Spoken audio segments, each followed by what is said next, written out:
Ceux qui nous suivent assidûment se souviendront peut-être qu'en juillet 2015, nous avions consacré l'une de nos émissions à Kirao Multicaps, un choix pour certains un peu étonnant, parce qu'il s'agissait d'un fonds action zone euro, vieux à l'époque d'une petite année et dont l'actif avoisinait les 50 millions d'euros. Et pourtant, nous estimions que Kirao Multicaps méritait, en dépit de son absence d'historique suffisant, le coup de projecteur que nous lui donnions. Nous avions même été jusqu'à titrer qu'il était un fonds à suivre.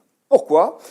Parce que l'homme qui l'a lancé et qu'il pilote aujourd'hui encore est à nos yeux l'un des meilleurs gérants actions de France et de Navarre et qu'il a écrit que le développement de sa société de gestion se ferait par la performance de ses fonds. Et ça, c'est un discours qui nous convient bien. Alors, avions-nous raison d'être aussi convaincus alors que Kirao Multicaps fête ses 3 ans? C'est le moment d'en juger et de repasser son gérant au grill. Fabrice, bonjour. Bonjour Vincent. Alors, on est sincèrement ravis de vous revoir sur le plateau aujourd'hui, surtout que Kirao Multicaps et Kirao Asset Management ont parcouru un sacré chemin depuis notre interview de juillet 2015. Votre fonds, donc, qui a célébré son 3e anniversaire, dépasse à présent les 250 millions d'euros, donc x5. Bravo. Quant à Kirao Asset Management, ses encours ont triplé. Vous excédez les 600 millions d'euros d'encours. Alors, vous l'avez proclamé, vous voulez que votre réussite commerciale soit chevillée à la performance de vos fonds. Est-ce que, en l'occurrence, le développement de la collecte n'est imputable qu'à la perf ? Pour une part, probablement. Ensuite, on est dans un contexte de marché qui est assez propice à la collecte, puisque les investissements alternatifs aux actions sont assez rares, avec des taux qui restent très très bas. Donc tout ça nous est favorable. Mais aussi, on arrive à collecter grâce à l'équipe qu'on met en place et qui s'étoffe petit à petit, qui donne plus de consistance encore à notre process et qui permet de tenir des perfs satisfaisantes dans la durée. La collecte, elle se fait plutôt du côté des particuliers ou des institutionnels ? Elle se fait plutôt du côté des institutionnels et investisseurs professionnels de tout poil, essentiellement des banques privées pour l'instant. On a aussi des institutionnels, essentiellement en France, mais on a aussi une partie non négligeable au Luxembourg et en Suisse. Et notre développement se fait par le biais des clients professionnels. Et ce qui les attire, ce sont les performances ? Alors les performances, oui, mais pas uniquement. Ils cherchent vraiment la régularité, la compréhension du process, donc toute la cohérence entre le discours, les méthodes et forcément, in fine, les résultats. Alors, regardons un petit peu les performances, puisque c'est un peu aussi l'alpha et l'oméga de la gestion, franchement. Entre le 31 juillet 2014 et le 31 juillet 2017, donc au cours des 3 premières années d'existence de Kirao Multicaps, le fonds a généré 59,8% de performance contre 30,4% pour son indice de référence. Bon, alors 59,8%, ça nous donne une performance annualisée de 16,99%, ce qui est très bien, et une surperformance totale sur la période de 29,8%, ce qui est vraiment également très bon. Bon, les perfs sont là, mais certains vont peut-être ergoter un petit peu en disant ouais, mais de telles performances, ok, elles sont solides, dans un marché boursier plutôt favorable, finalement, c'est pas si mirobolant que ça. Qu'est-ce que vous répondez à ça ? Alors les taux dont vous parlez, je les apprends avec vous. Donc les TRI effectivement de 16% sont vraiment élevés. Ils sont probablement plus élevés que ceux que j'avais eus sur les 7 premières années d'exercice. Je pense qu'on était plutôt à 8-9, puisqu'on avait démarré avec un niveau d'indice qui était supérieur, et évidemment, on avait traversé la crise. Donc 16%, ça nous paraît beaucoup dans l'absolu. Après, ce qui compte, c'est vraiment la surperformance année après année. Donc on essaye de mettre les moyens en face, notamment. Alors justement, oui, parce que vous avez raison, ce qui compte, c'est la surperformance. Or là, il faut donner les chiffres. Au cours des 12 premiers trimestres d'existence de Kirao Multicaps, vous n'avez enregistré que 3 trimestres de sous-performance. Donc, vous avez surperformé la majorité du temps. Or, ça, c'est une constante de votre gestion. Ça, c'est quelque chose qu'on retrouve avec vos précédents fonds aussi. Et donc, j'ai été à regarder un petit peu dans les historiques. Et en fait, entre 2007 et 2013, chaque année, vous avez dégagé de la surperformance. Donc là, vous continuez à surperformer. C'est quelque chose évidemment extrêmement intéressant pour un détenteur de parts de votre fonds. Quel est le secret justement de cette surperformance régulière, pas systématique, mais régulière? En fait, c'est vraiment les convictions qu'on a pu développer, que j'ai pu développer sur toute ma carrière, hein, dans les marchés actions, du temps où j'étais analyste, du temps où j'étais aussi investisseur amateur, entre guillemets, que je décline aujourd'hui en méthode, et méthode pour laquelle j'essaye de mettre les moyens en phase. Donc, notre philosophie, c'est vraiment d'investir dans les actions et pas dans les marchés. Donc, on ne développe pas de scénario de marché, on n'a pas de vision de marché, même si on s'intéresse à toutes ces grandes variables qui participent à faire un marché. Premier point. Et ensuite, dans la méthode, on est spécialisé par secteur, on choisit les secteurs en fonction du vécu des personnes composant l'équipe sur ces secteurs, sur leur historique, leur antériorité. Vous n'investissez que dans ce que vous connaissez. Exactement. Très bien. On investit uniquement dans ce vivier. Les raisons pour lesquelles on peut en sortir doivent être très particulières, contextuelles, et nous offrir une marge de sécurité contextuelle suffisante pour pallier ce manque de connaissances long terme. Et c'est des cas qui sont très très rares. Vous insistiez, la dernière fois qu'on s'était vu, sur le fait que le process était fondamental. Vous m'aviez même dit un stock picker qui surperforme dans la durée est un gérant avec un process bien établi. Le process, c'est quoi concrètement?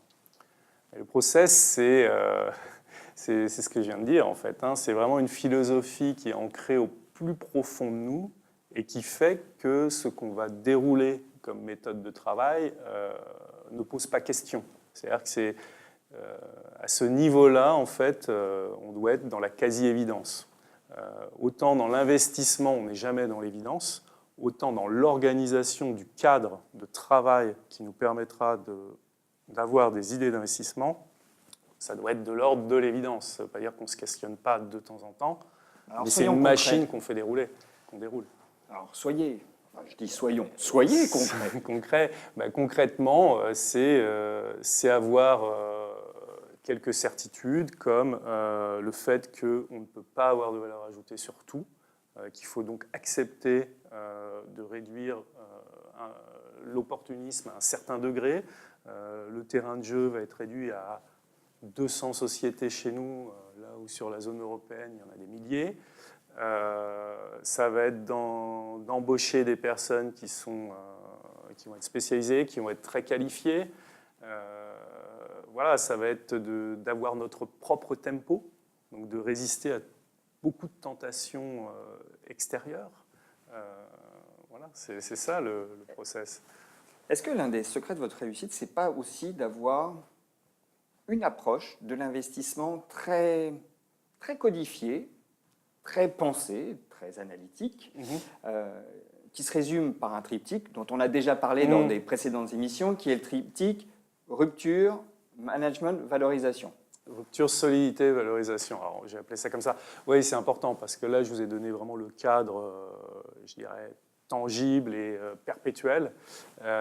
Mais donc, au sein de cet univers de société qu'on regarde, évidemment, on va focaliser notre énergie sur certains moments de la vie des sociétés. Parce que là aussi, à la base, il y a une conviction, c'est qu'une société qui vit sa vie de manière classique n'a pas de raison d'être mal appréhendée en termes de valorisation par le marché. Donc on cherche des moments particuliers, comme les phases de M&A, qu'on aime bien, les phases d'investissement, de reprise d'investissement ou d'accélération d'investissement de l'entreprise, le passage de phase d'investissement à phase de récolte, les changements managériaux, des mix produits qui évoluent, des évolutions assez structurantes dans la vie de l'entreprise. Pourquoi? Parce qu'en fait, c'est à ce moment-là que les scénarios s'écartent entre les observateurs. Certains vont apprécier, d'autres être indifférents et d'autres déprécier. Et donc nous, on peut arriver avec notre valeur ajoutée, nos scénarios, notre propre valorisation et profiter de cet écart pour avoir un rendement qui en fait n'est pas intégré dans le risque. En fait. Donc vous cherchez à trouver les situations où vous pourrez être contrariant finalement. On pourrait pourra être contrariant, mais la situation est contrariante plutôt que nous-mêmes, et on pense pouvoir la décrypter. Donc, rupture, ça on l'a dit, solidité, ça c'est important. C'est important, oui. Et valorisation. Ouais. Oui, parce qu'en fait, si vous voulez, il y a une cohérence entre l'univers qu'on suit et la solidité dont on parle, c'est-à-dire que si les sociétés ne sont pas forcément... Une société solide, c'est une société pour nous qui a des positions concurrentielles fortes.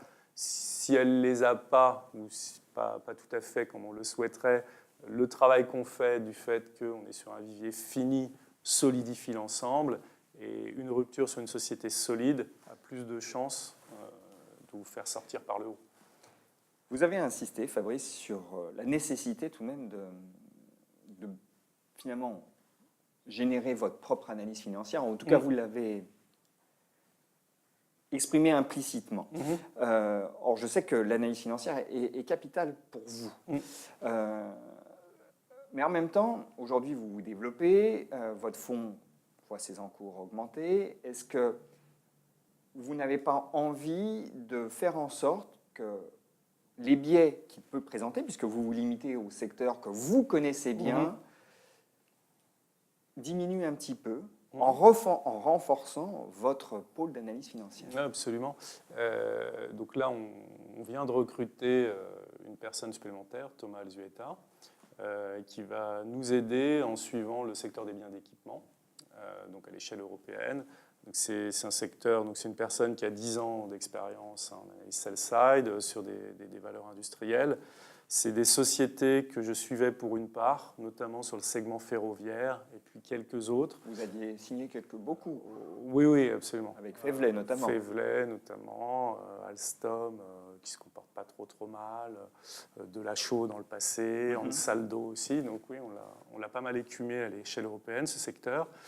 Mais là, on va gagner en qualité, donc en largeur de suivi, mais également en profondeur, avec une belle qualité, sachant que ce sont des sociétés qui, pour moi, sont vraiment intéressantes parce qu'elles sont à la fois cycliques, mais on peut trouver à l'intérieur de ces secteurs des acteurs de niche qui peuvent évoluer à contre-cycle ou qui peuvent amortir les cycles. Et ça, c'est intéressant en cas de retournement de marché parce que c'est typiquement sur ce type de société qu'on a des inefficiences qui peuvent se créer.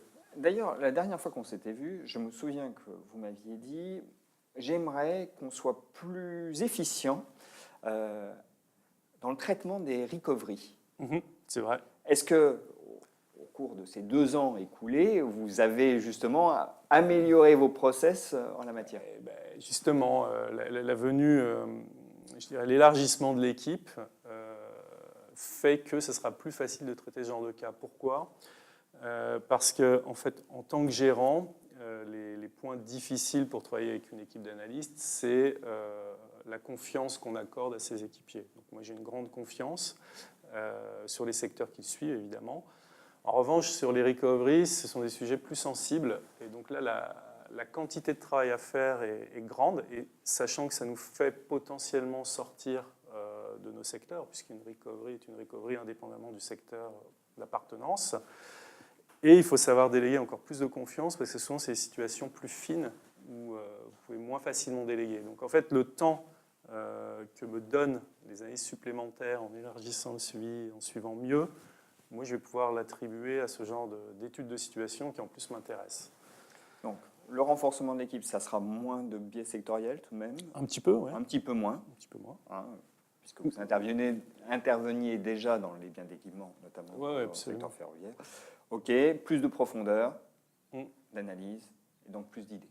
Plus d'idées, oui. Plus d'idées différentes, décorrélantes, parce qu'une recovery, c'est potentiellement décorrélant. Qu'est-ce que vous comptez faire pour développer les encours de Kirao Multicaps et surtout de Kirao Asset Management dans les mois et les années qui viennent? Alors, la première chose, c'est surtout de ne rien changer sur le process et sur les performances. Donc, on va essayer. Donc, sur le process, j'ai pas de doute. Sur les performances, j'espère que l'obligation de moyens à laquelle on se conforme nous donnera les mêmes performances.